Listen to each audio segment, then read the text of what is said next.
You can see it right in front of me.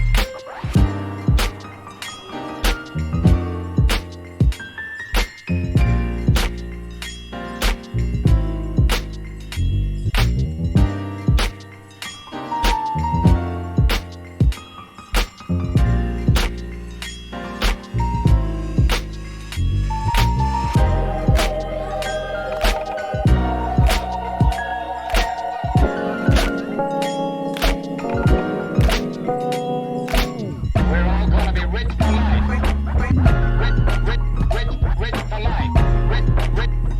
Rich for life. You can see it right in front of me. Life. Rich for life.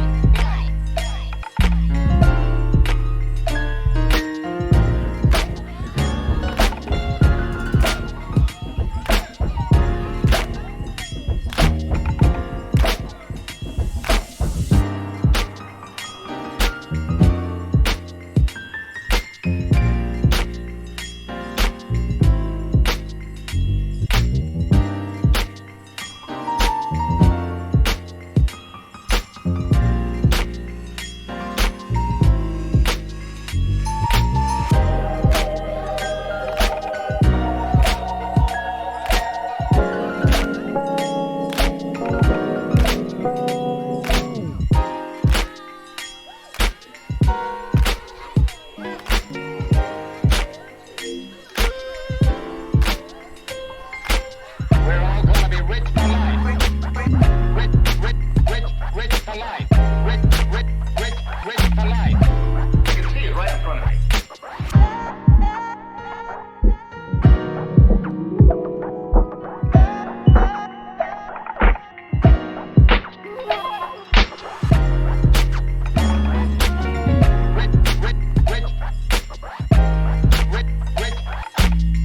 This is only the beginning.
Drop the beat. All right. Good evening, everyone, and welcome to the Beat Drop. We have got an amazing set of interviewees for you tonight, but I'm sure you can notice right now my absolutely lovely wife, Artemis Onyx, joining me tonight. Let me go ahead and unmute you so that I can hear you on my end, and we mute the desktop so that we don't hear the echo. So how are you doing? I am all right. I'm nervous, but I'm vibing. How are It's you? all right. It totally happens. I am doing all right as well. You being a nervous wreck has also made me a nervous wreck. So I am Yay. definitely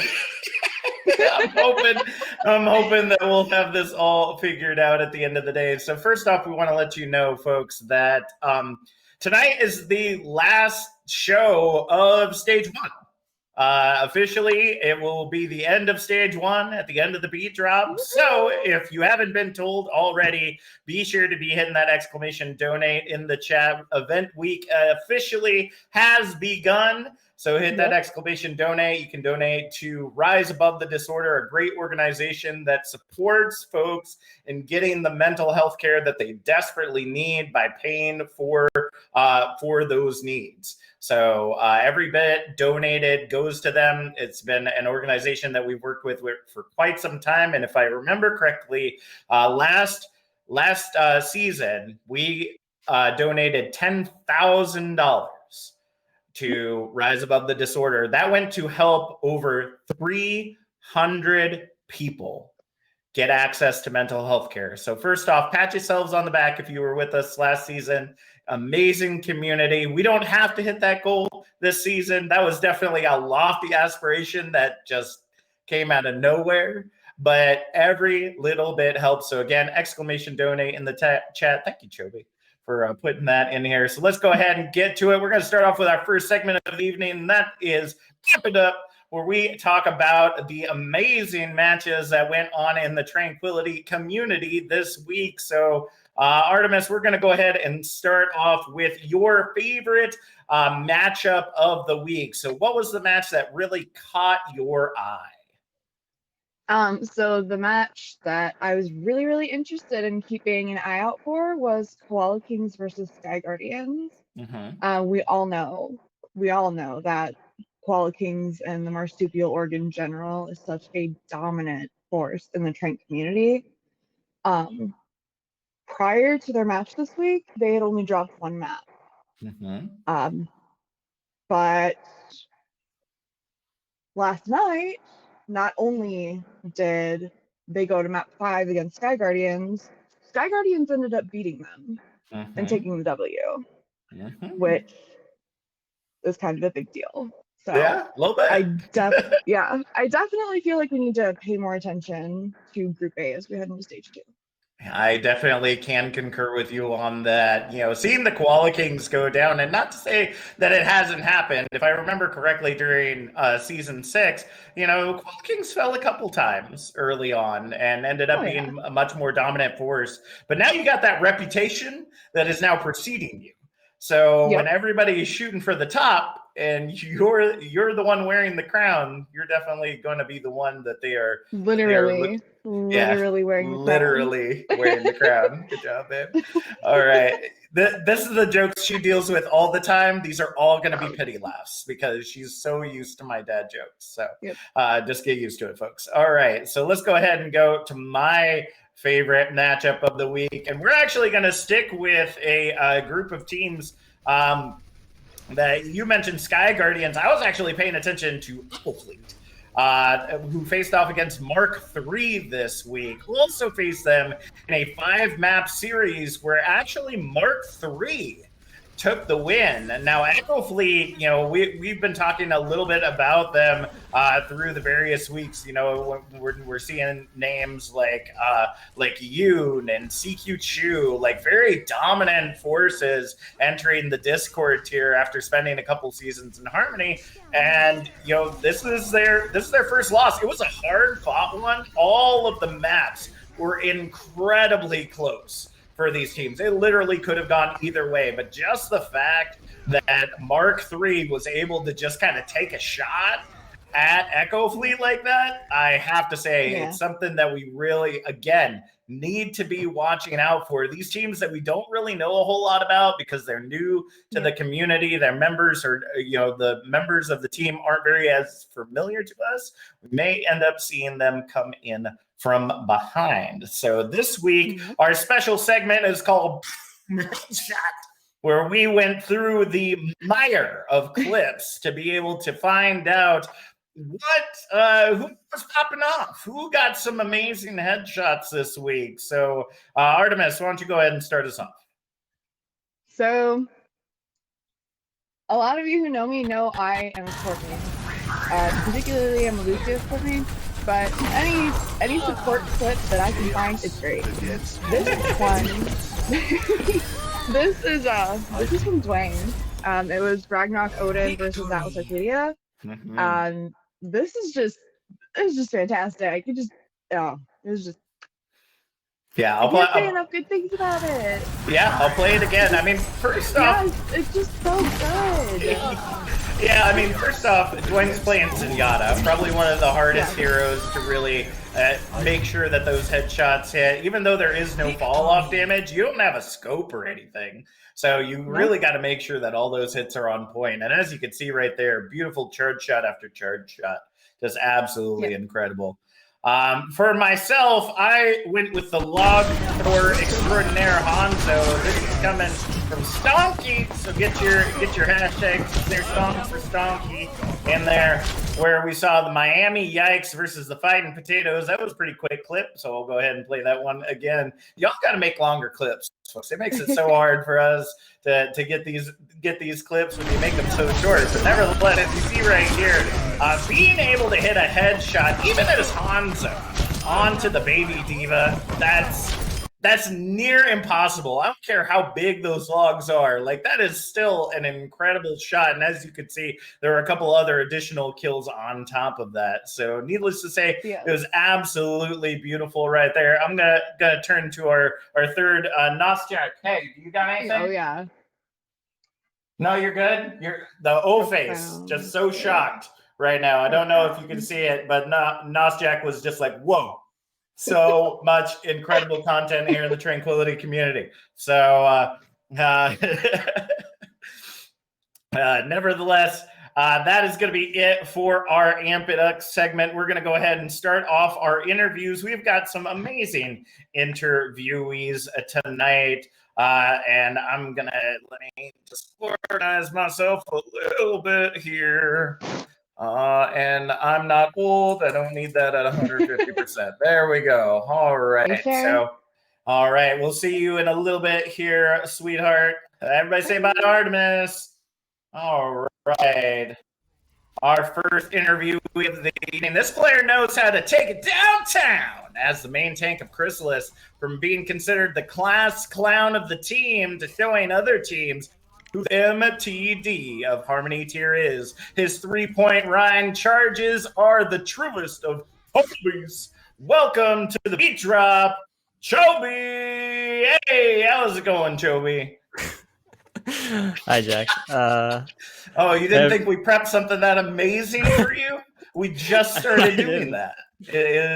We got to hype you up before we get you in here. Yeah, so I assume my team told you about my amazing feeding charges. So they did mention it here or there or so, a couple of times. But nevertheless, every rhyme feeds a little bit. No, nothing to be ashamed about. What we didn't get a lot from your team, though, is kind of about your life outside of Tranquility. We try to balance the BeatDrop a little bit, learn a little bit about you outside of here as well as inside. And we didn't get a lot about the outside. So please, can you tell us a little bit about Chobi outside of the 2D screen that is Overwatch? Any hobbies? Do you go to school, have a special job, anything like that?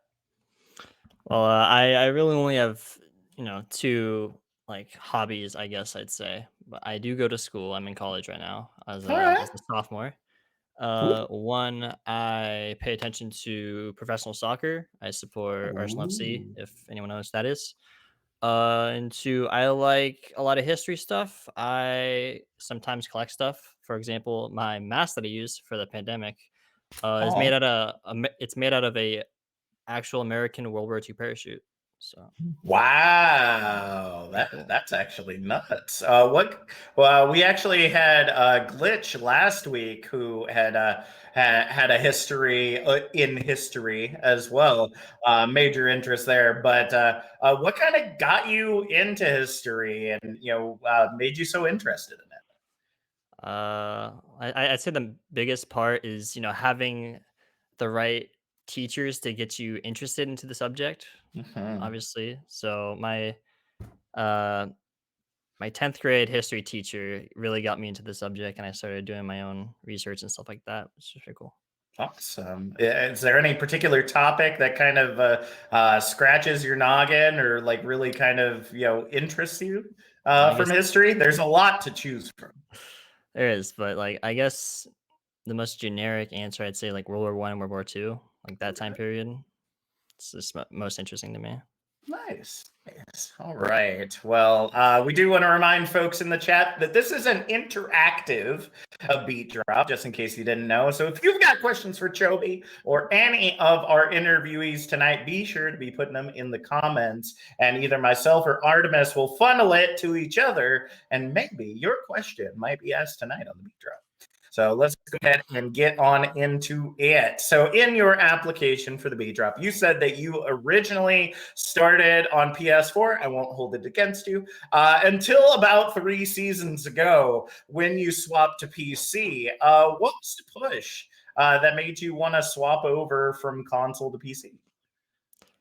Well, my setup was a little bit weird at the time, so I had to play on my PC, but like look at my PS4 through my Elgato, which was like the video at the time for me. It was Okay. weird. All right. So when it was weird. So when my Elgato messed up and basically broke, I had no Yeah. choice. I can't play PS4 anymore, so I had to play Gotcha. PC. That was my only dose of Overwatch. Understandable. Gotta fuel the addiction. Oh, I totally get it. I truly get it. I was reminded very quickly. I'd taken some time off due to recent events at Activision Blizzard, and came back to it and was quickly reminded of the amazing toxicity that awaits for us in competitive Overwatch. It was great. It was like I never left. Uh, Nevertheless, do you feel that those that are experiencing kind of the setup we have now, with the ability to crossplay, do you feel that that makes it easier or more difficult for those to make that kind of jump from console to PC, or do you think it even matters anymore? I generally don't think it matters because it's just like quick play. True. Well, I'm thinking more of like the competitive circuit and all. Technically, Path to Pro is now open to consoles. If you didn't know that, due to crossplay, so now anyone on console can technically participate in the Path to Pro program. So I was wondering if you thought, do you think that we might have some console top 500 teams coming to steal the spots from those contenders players we keep hearing about? No.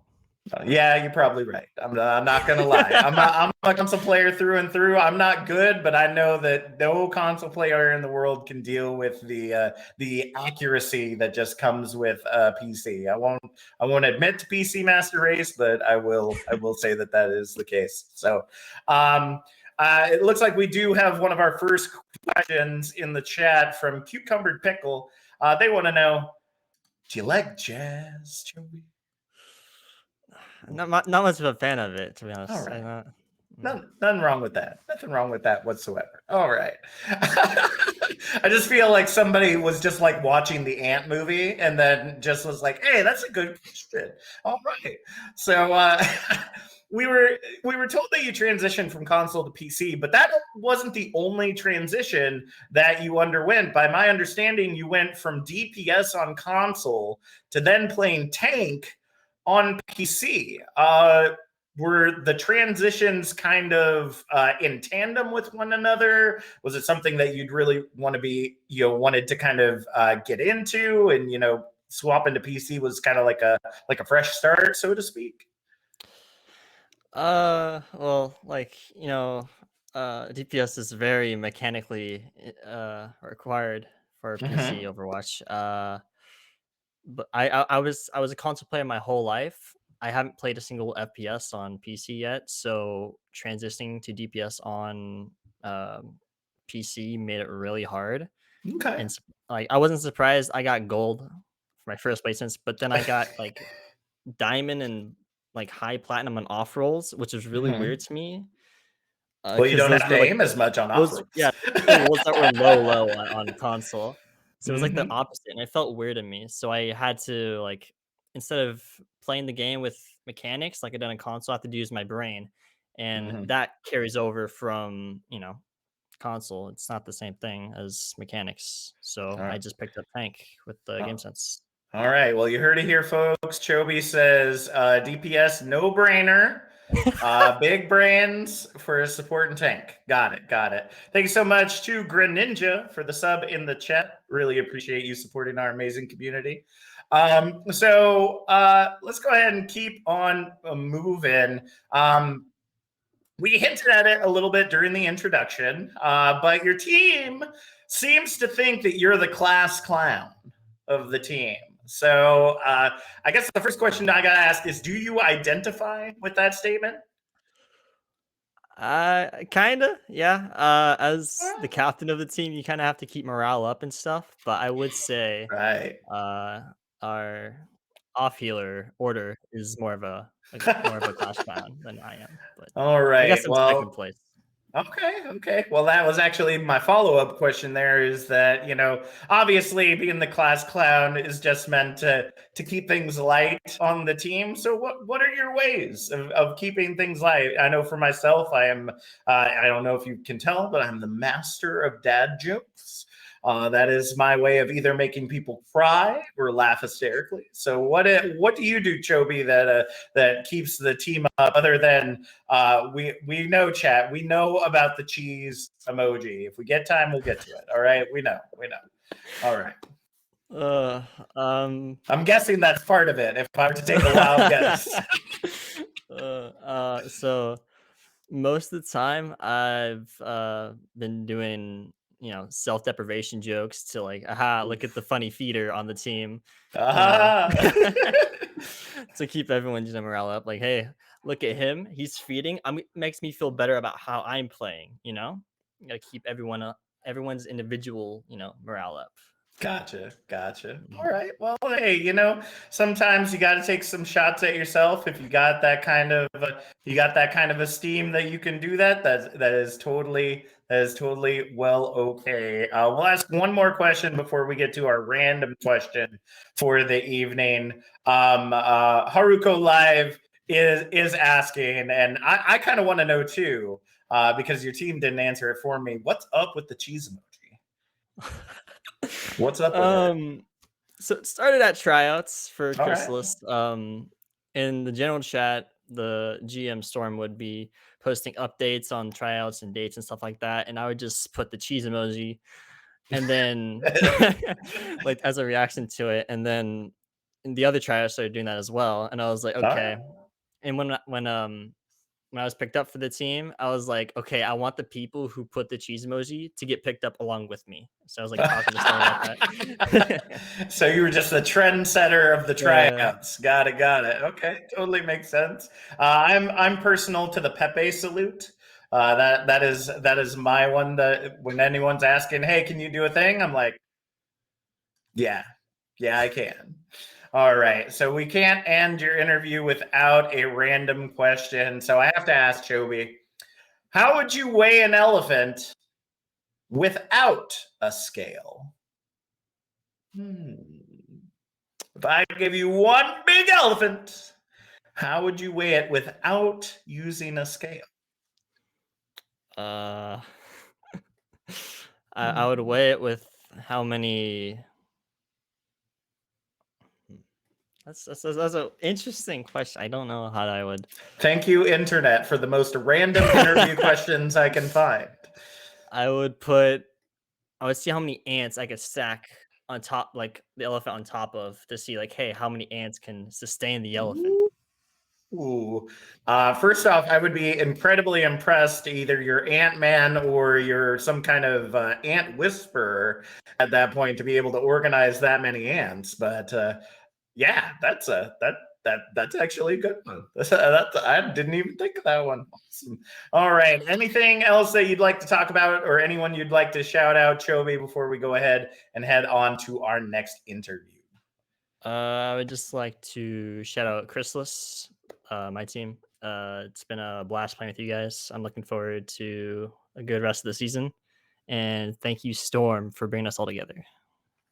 All right. So while we go ahead and play out this final clip, I do want to remind you once again, folks, if you've got questions and you would like to be part of our action here on the Beat Drop, just go ahead and pop them there in the chat as we get ready to move on to our next interview. So I'm going to go ahead and hand it on over to Artemis. Say goodbye, Chobi, and Artemis, take it away.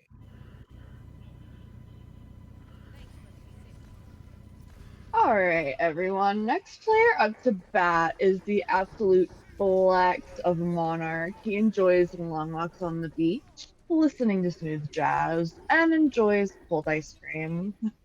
With only one of those being true that we know of, the epitome of Semper Gumby. Welcome to the BeatDrop Mosaic. Hi, how are you? Hi. I'm doing well. How are you? Doing pretty good. Doing pretty good. That's good. That's good to hear. So, Mosaic, you and Monarch, you go way back. I was told basically that you've played and filled every role on the team. Do you want to tell us a little bit about that and kind of why you stayed with them for so long? Okay, so I've been with Monarch for going on about 4 years now, roughly. Monarch as a team started back in a group called OCC. Some people might be familiar with it. Yeah, I am. Like Frost came from there, Lotus, Yep. the old Lotus came from there. Yep. And I started day one and really never saw a reason to leave. I've been on the team for so long. I've seen so unbelievably many people come and go. I started my Monarch days on, I want to say main tank. Yeah, I started on main tank way back in the day, and since I've transitioned to off tank, back to main tank, off tank, DPS. The only role I've never really played for the team is support, but the team full well knows I can't do it. I'm often referred to as a Zen one trick who doesn't play support. All right. So it was noted in your application that you've been captain or GM 3 different times. Was that something that you chose to do, or was it kind of like an emergency thing that you kind of just took on or were assigned? Well, on two of those occasions, those were really my choice. The first one and the last one that I did, they were definitely my choice because I just wanted to step up into some kind of leadership role. I really thought that I could handle it. I still realistically think I could. It's just the second time I had to do it wasn't exactly by choice. Monarch was going through some rough days. We were often referred to as 4 fills and 2 people. We literally only had me and our current main support player, Psycon 112. Psycon, it was just me and him for a very long time, and then we eventually started building the roster back up. But once Storm joined the team, he was my co-captain for a long time. He was a massive help, and eventually we kind of just came to a mutual agreement that he's doing more than me, so he should have the reins pretty much. Wow. So y'all have kind of just been through it. That's awesome. So you kind of mentioned, you touched on it a little bit. So just to finish out this section, you are a Zen one trick. Yes. No. No. Dank, I see you over there in chat. For your sake, yes. For your sake, yes. I am a Zenyatta one trick. Don't let anybody tell you different. I love it. That's awesome. We know you as the flex of the team.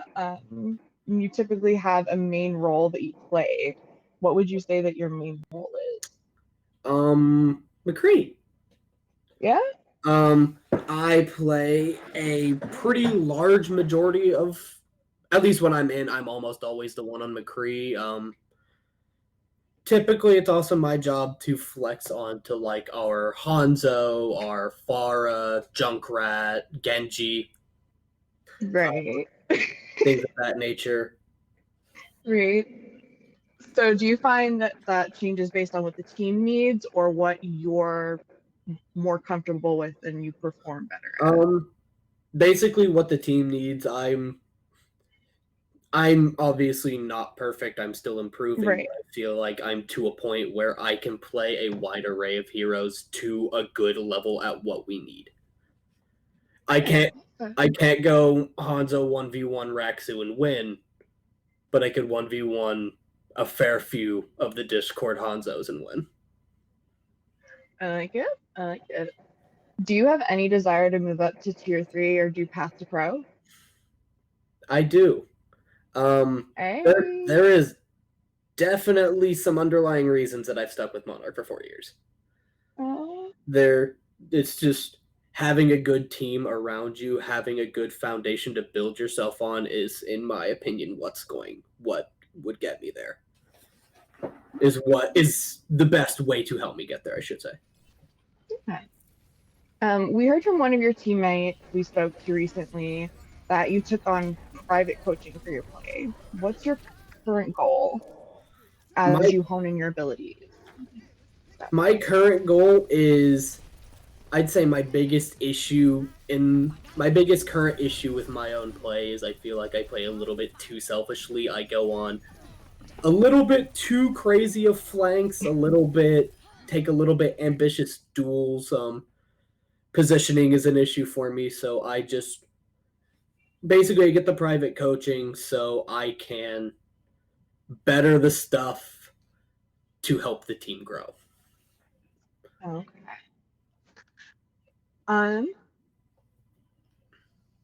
So one thing we learned about concerning your life outside of Overwatch is your love of guitar.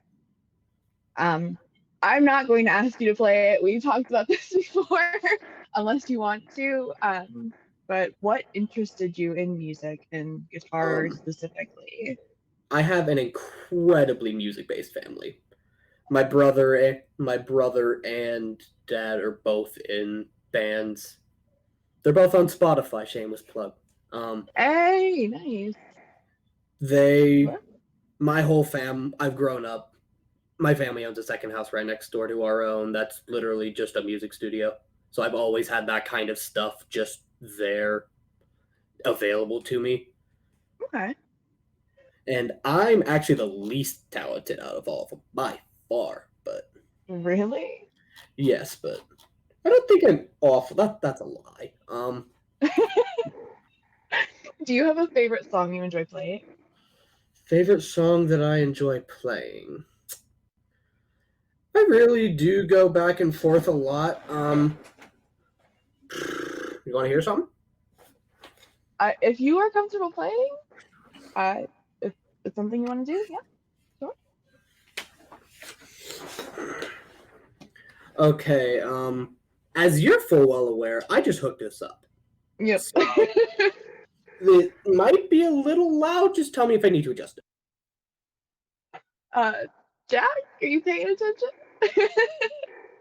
Okay.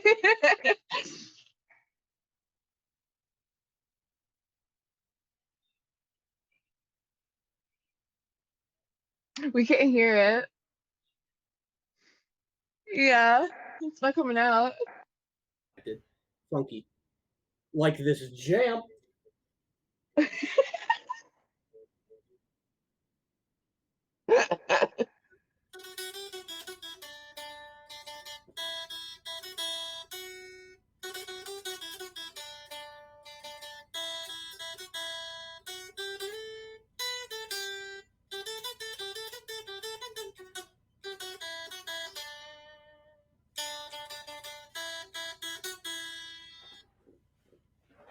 Just a little tidbit. Just a little bit. It was very Did good. you hear that at all? It was very good. Yes. We could hear the end. Yeah, we heard the bit toward the end. Yeah. Okay. It was very good.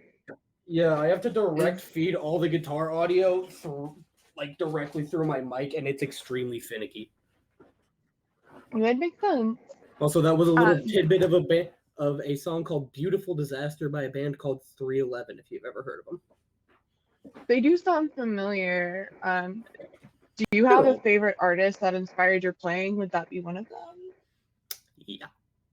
311 is a little bit more than a band, probably to the point of an obsession at this point.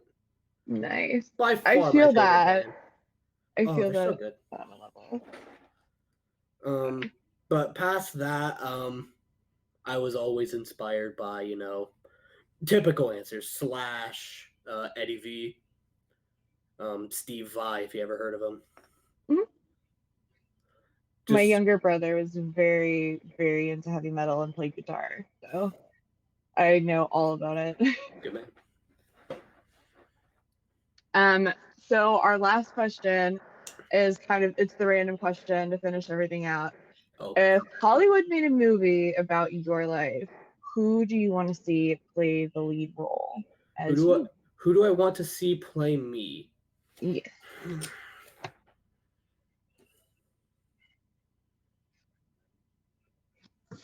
The Rock. I want The Rock to play me. I don't care what he does with the movie. I literally just want the end scene or like at the end of the credits to be like, this is what he actually looked like, and everybody to be really disappointed. All right.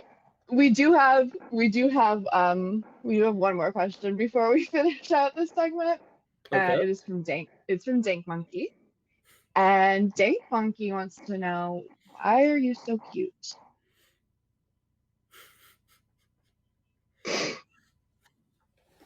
Well, you see, I have a very careful regimen, you see. It's a very careful beauty regimen. It is.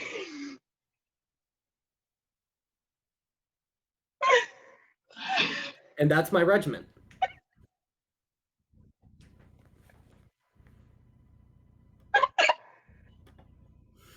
Oh my goodness. Is there anything else you would like to share with us before we move on to the next interview?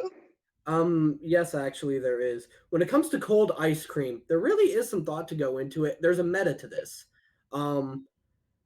Vanilla is good extra cold, but it's not quite there. The best one, surprisingly, it's not even chocolate or strawberry. It's lemon. Extra cold lemon. That's the good stuff. Giz will tell you all about it. Okay. All right. Thank you so much for being here, Mosaic. We really appreciate it. I'm no problem. Thank you for having me. Jack? Yeah, absolutely, Jack. All right, welcome back. Glad to be back here, folks. I'm going to introduce our last interviewee of the night. We have the former Flex DPS of the Whirlwind Wildcats. He's relatively new to the Tranquility community, starting off on main support, and felt that taking lives was better than saving them. They're constantly looking to improve and always looking for the edge on their opponent. He's got you in his sights. Welcome to the BeatDrop, Ichabod. Hey, Ichabod, how's it going? It's going, Jack. It's going. All right. Well, we have got some good questions for you, my brother. Let's go ahead and get started. Sources tell us that you have spent 15 years of your life playing hockey. Yeah. I started ice skating when I was 2.5. Wow. And yeah, so I'm born in July. That's when my birthday is. So I was able to start playing hockey early, which was really nice. So I started when I was 3, and then I played my last season when I was 18. So Nice. Yeah. Is it still something that you kind of fool around with? Play on maybe some casual teams or anything like that? I don't play as much. I've helped coach. I ice skate. That's like a big thing for me every winter. I definitely like to ice skate. Yeah. Awesome.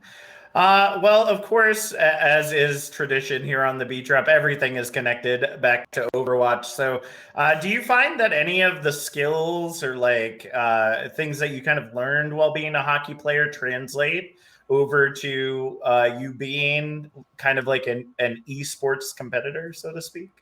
I mean, I'm competitive by nature. Hockey just kind of, it reinforced that. I would say, my like main thing that I did in hockey was I pile drive people into the boards, like a beast. Completely ruined. I actually broke a kid's ankle once. That traumatized me. Yeah, no, that traumatized me. I felt really bad. But yeah, so but my main job when I was pile driving people was to get the puck away. So I consider myself more of a support, which is kind of why I lean towards the support role. But then I realized taking lives and breaking ankles is more of my style. and here I am. Yeah. Yeah, that was actually a question I was going to ask a little bit later on. But what caused you to change roles? It couldn't have been just the bloodthirsty aspect of it, but No, what caused you to shift from you started off last season as support and then moved over to flex DPS if I'm not mistaken. yeah. So I actually switched from console to PC around a year ago.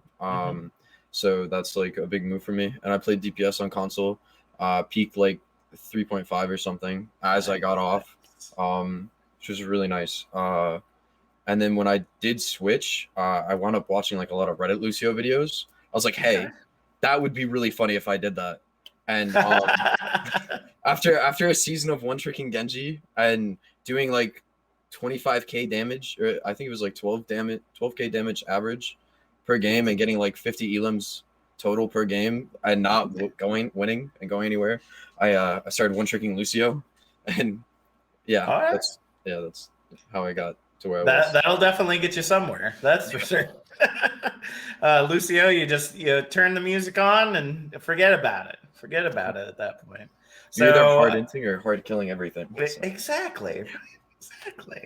Well, you made the transition from main support to flex DPS, but you also made another transition between season 6 and season 7, which was going from Discord tier to Transcendence tier. How has that transition been for you in the last couple of weeks? Well, the last couple of weeks have been kind of rough, just because of scheduling issues for the team in general. But the transition itself from moving from Discord to Trans was relatively easy. I played on Flying Lions last season, which was my first ever time playing in like team play. And what wound up happening is the manager at the time was Pega Pants. And he asked me if I wanted to try out for main support on the Wildcats. So that's nice. I took that.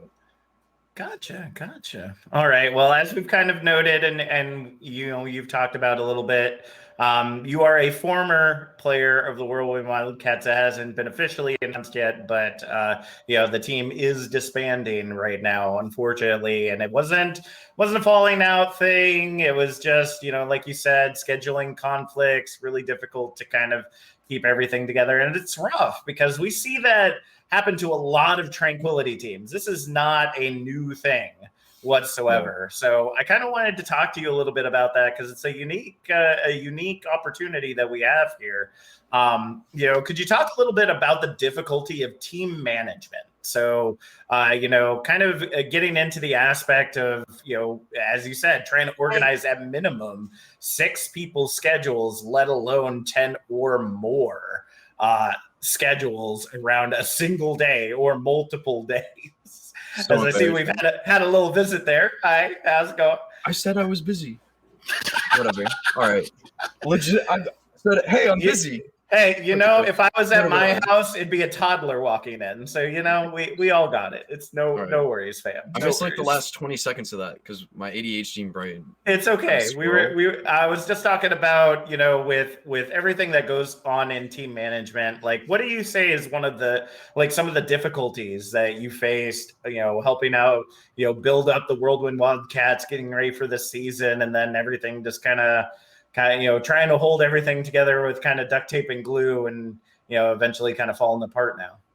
Well, when we had first started, we had like 6 players, like you usually do when you have an Overwatch team.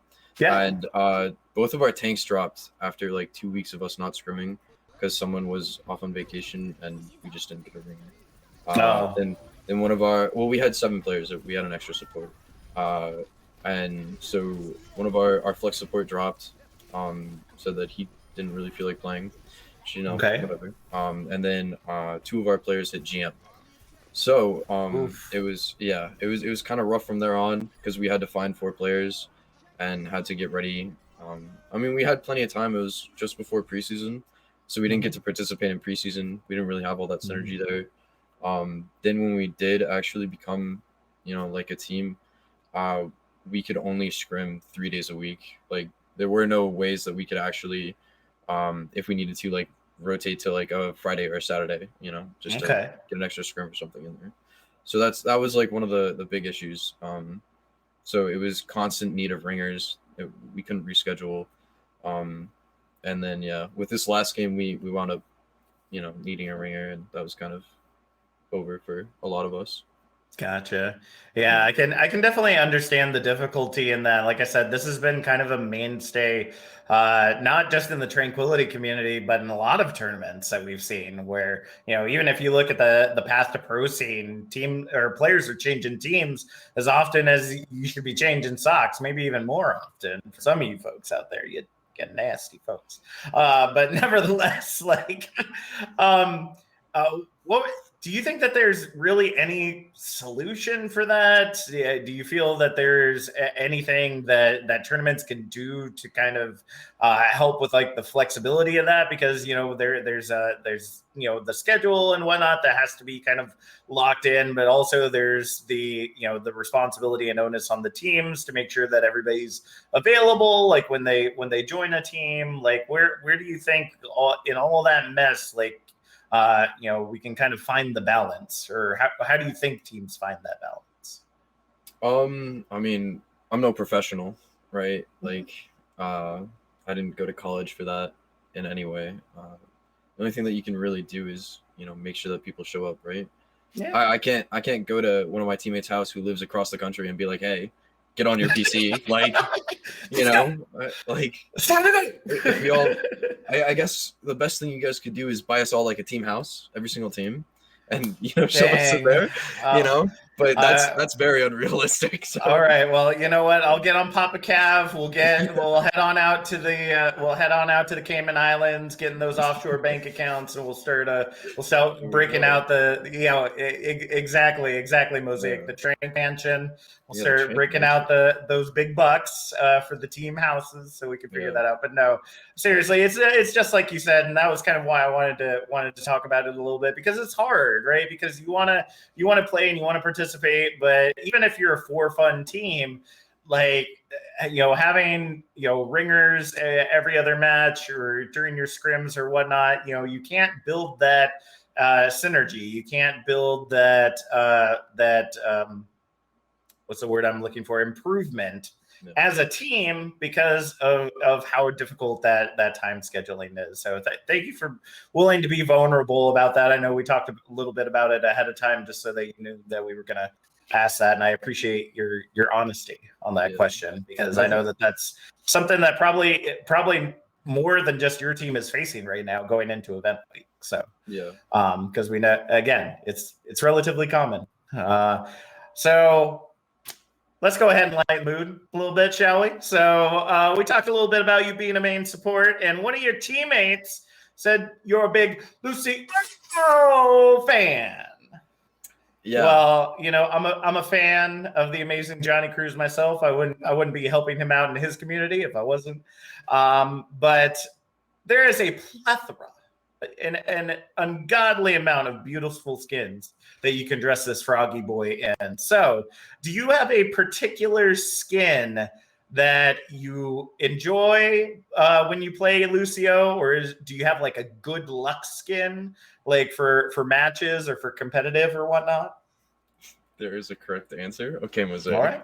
First off, I just want to put it out there. I a week ago or something wound up buying all the Soul Dynasty skins, or like maybe like 3. I can't remember, but I actually also wound up buying every single Team Lucio skin. So nice. I've been slowly rotating through those since I'm no longer playing like main support. Yeah. Obviously I'm slowly playing through those. But I think one of my favorite ones, which I've always really liked, is the blue hockey skin, right? Because first off, you already know your boy's out here playing hockey for at least 5 years. And then the other thing is the gloves are just so nice. When you punch somebody, it's clean. It's crisp. It makes the thud sound of the glove. Oh, it's almost like you're banging someone into glass. It's crazy. Wow, that's incredible. I that's knowledge that I do not have.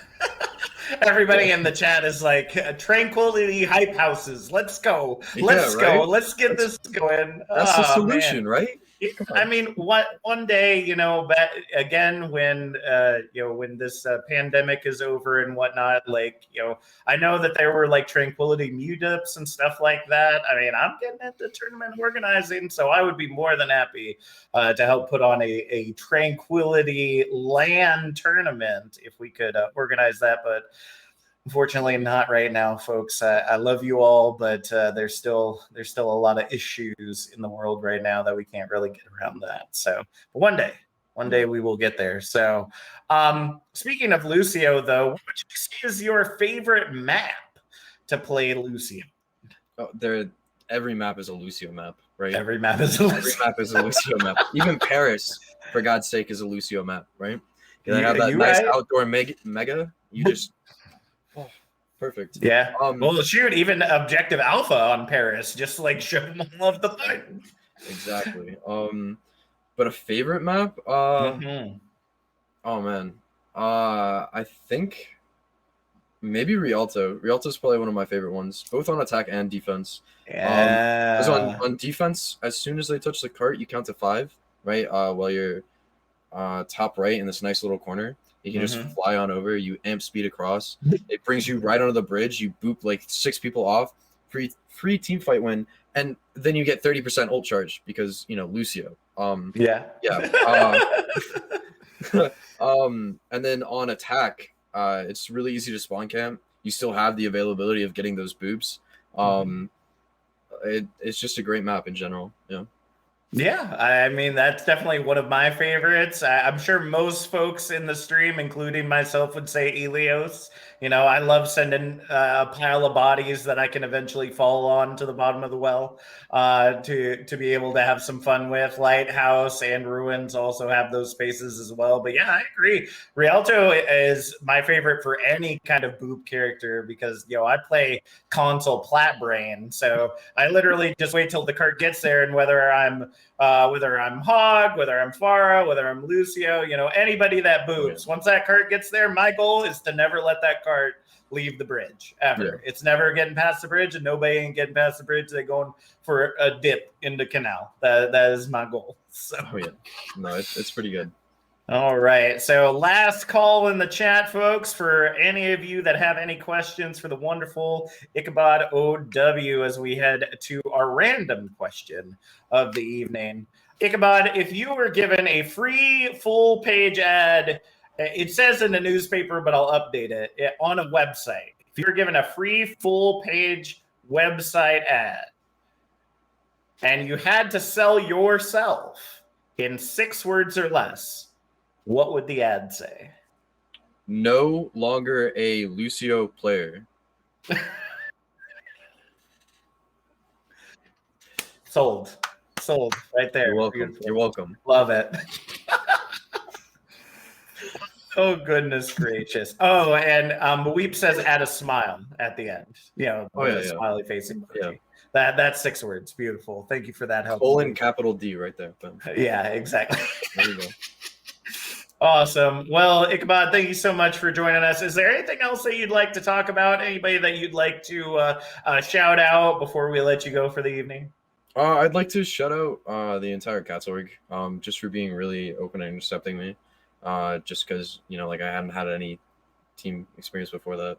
And, as I matured just through Flying Lions, that was really good for me. And then on to Wildcats, where the experience wasn't super there, but I still had a good time.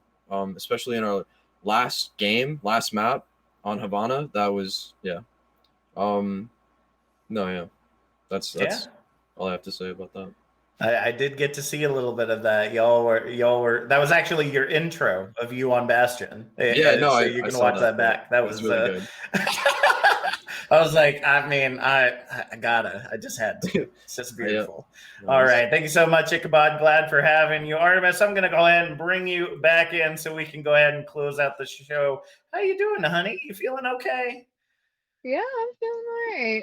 Yeah, see, Yeah. we were nervous, but there was nothing to worry about because we got some amazing interviewees. We got you amazing folks at home, and of course, I couldn't have Oh, done yeah. it without my wonderful co-interviewer right here, my partner in life. So give it up for Artemis, folks. So give a special shout out to our interviewees tonight. Thank you so much to Chobi, Mosaic, and Ichabod for joining us tonight on the BeatDrop. If you want to be part of the BeatDrop, all you got to do is shoot me a DM.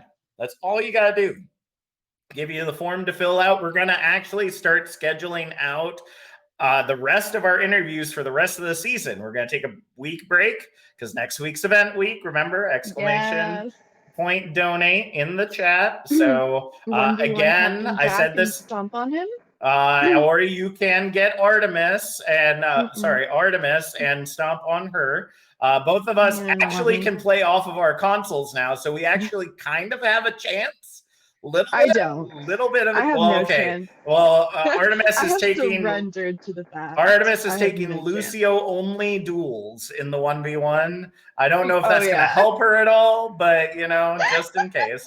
But nevertheless, Lucio 1v1 me, please. you can go on over to the link. There you go, donate.tiltify.com with all the tranquility stuff behind it. Of course, we've got all of our amazing fundraisers coming from the Jack fam. You can actually donate to have our oldest mini Jack. They are an artist of the teenage variety, and they're incredibly skilled. From a bunch of musicians, ourselves, we're both singers. They ended up getting the artistic gene. So if you would like an artistic drawing of your choosing done by a 13-year-old who's pretty talented, I may say, feel free to donate. There are 3 of those available, as well as a plethora of other wonderful things that you can donate for. So be sure to lock those in and get those donations in. Unfortunately, I didn't have it up to see if anybody donated today, but if you did, thank you. Thank you for being amazing. Artemis, anything else you want to talk about or shout out before we go ahead and end our night? Nothing I can really think of. All right. Honestly. All right. Well, thank you so much to Artemis and our interviewees. This has been the BeatDrop. My name's Captain Jack, and we'll see y'all 2 weeks from now. Thank